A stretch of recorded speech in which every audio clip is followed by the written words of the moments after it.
on Jed Spence. And first off, we've got from Fabrizio Romano. He says, Borough are waiting to receive an official bid from Tottenham for Jed Spence.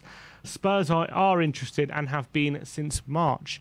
And that's from Romano. And from Scott Wilson of the Northern Echo, he says that Nottingham Forest appear to have admitted defeat in the battle for Jed Spence and are now going after Ainsley Maitland-Niles.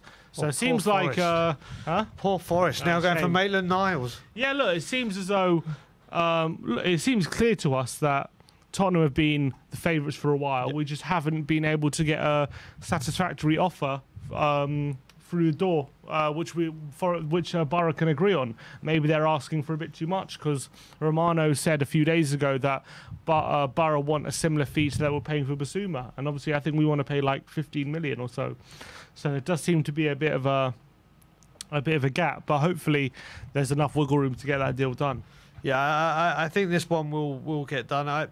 Middlesbrough, I don't see where they're getting this valuation from, in all honesty, but they know that we want this player badly. They know we've got 150 million. It's like, oh, hello, let's whack a few million more on this. I personally think this deal is more about they want to get a bigger lump sum up front rather than the actual value itself. So I think that's where the wiggle room is. Listen, we expect this. We expect this to get done. We expect this to get done. I'm sure it will do. It's just taking a little bit longer than we thought, because last Friday we got told it'd be done in 72 hours. Mm-hmm. And here we are next Friday, and it's not been done, but I do expect it to get done.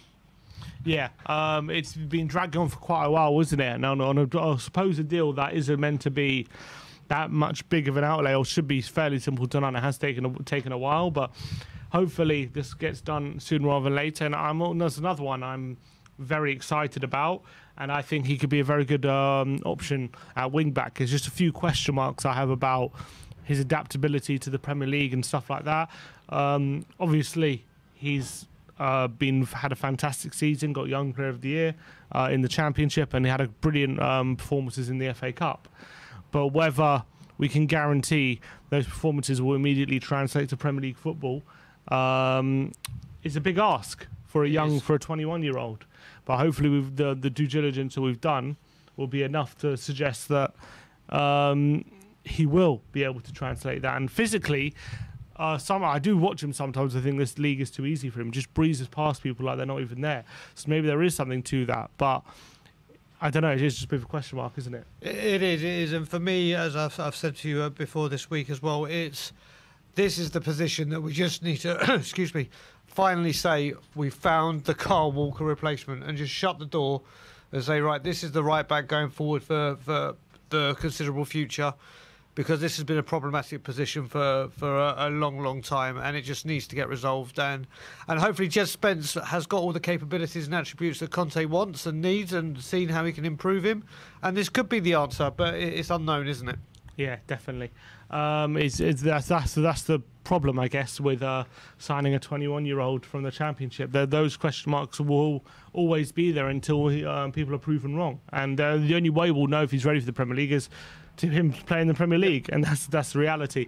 And this is coming from Dario AS from Spain. They say that Atletico Madrid's management believe that Giovanni Lo Celso fits perfectly into the team, and Simeone is also convinced. Tottenham are open to selling, and the midfielder is more than willing to make the move. And TYC Sports also say that Simeone really wants Lo Celso for Atletico Madrid, which is interesting. Maybe we could do a double deal for him and Emerson, and then give him something special.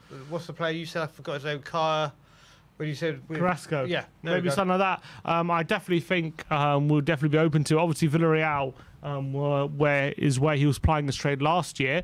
Whether he's desperate to go back there or he's very open to going to Atletico Madrid, I don't know. Obviously, Atletico Madrid will definitely be a step up. I think he could work fairly well. And I mean, could he work fairly well in Atletico Madrid? I'm trying to think. So I think for Argentina, he plays usually in a 4-3-3 kind of formation, and if he plays with a 3 in the middle, he could work very well. If they play in that 4-4-2 formation, though, he did fairly well for Villarreal there. But I don't know if that long term, if that's going to be the perfect place for him, because I don't like him on the wing, and I don't know if I like him in midfield too either. The thing with this one is I think this one is going to be another one that just drags out for most of the summer. We've known that since he left in January, we've pretty much said his Spurs career is over, haven't we? And it looks like where he came from Spain, obviously his mother language is Spanish. It looks like he's going to be settling it. He wants to go back to Spain now. I'm not particularly bothered what club it is, as long as it's a club that he gets out the door. But Villarreal, I think, is his chosen, isn't it? He settled in there well. He got to a Champions League semi-final, and we'll see. But I just have a feeling that this is just going to drag on for a good little while. We ain't seen the end of this, not by a long way. Yeah, I think so. And as much as I think Lo Celso could do a good job at Atletico Madrid. I think he does have that bit of a fighting streak in him, actually, Giovanni Lo Celso. So I actually think I understand why Simeone could be interested in him. Because I do think he's a bit of a fighter, more than people give him credit for.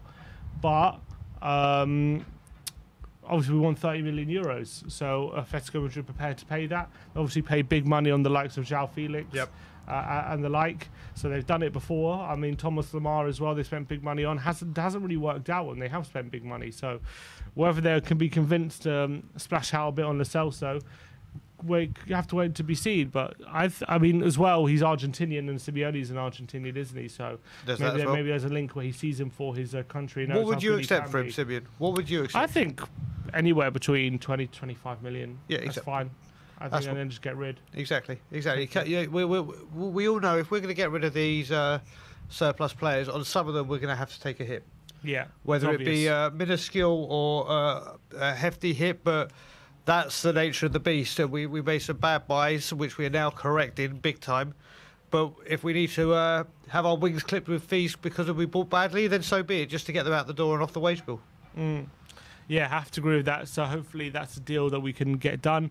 And the last story we have is from Marco Conterio, who's a chief editor of Tutto Mercato out in Italy. He says Tottenham are trying to renew Harry Kane's contract until 2027. That'll be another 5-year deal for him. Obviously, I'm sure a big pay rise will be included in that. He's on currently, I think, 200 grand a week. Obviously, with all the troubles he had last summer with trying to force a move, that would represent a massive step forward for Spurs and for Kane. And for you, if he does sign that contract, is that him with Spurs for life?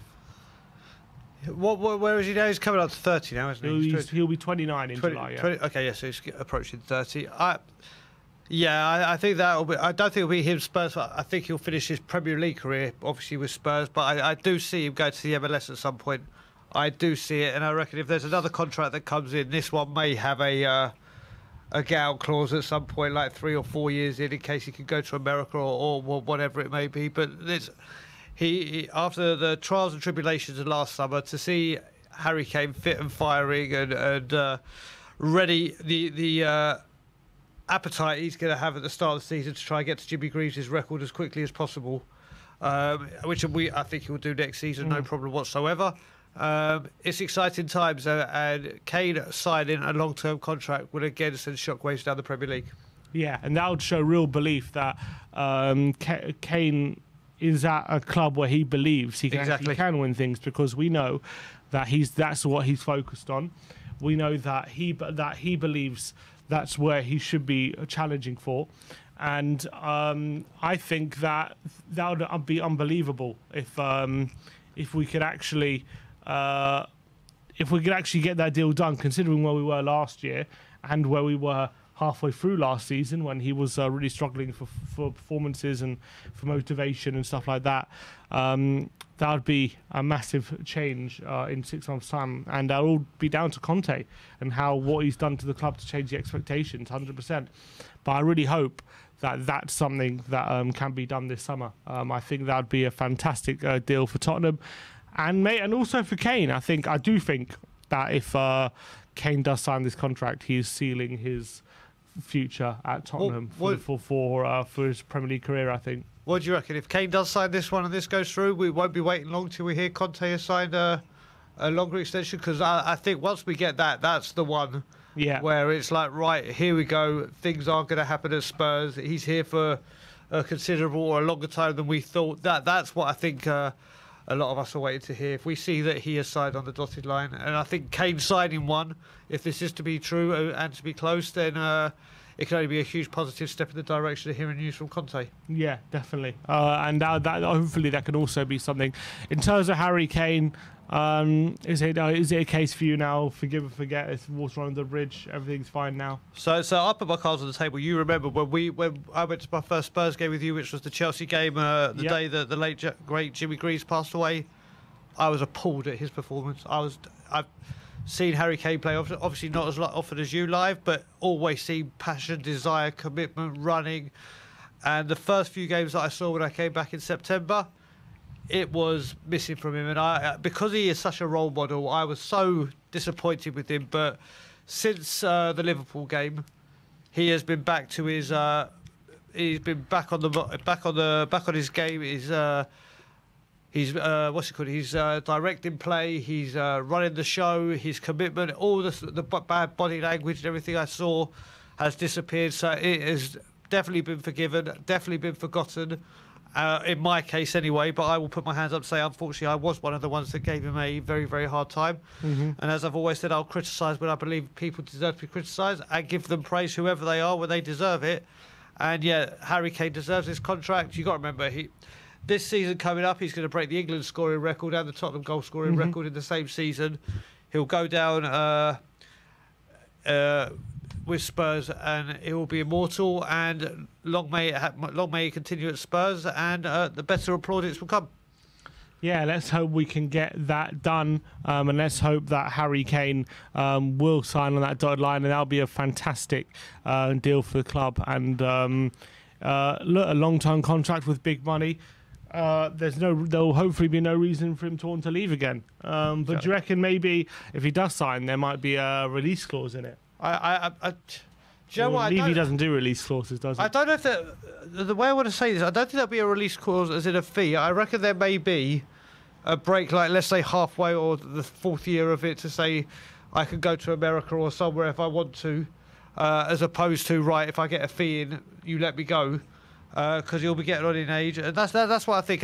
I'm convinced he will end up in the MLS, just like Gerrard did, Rooney did, Lampard did, Beckham, Robbie Keane. I reckon he is going to end up MLS, but please God, not for a long, long time.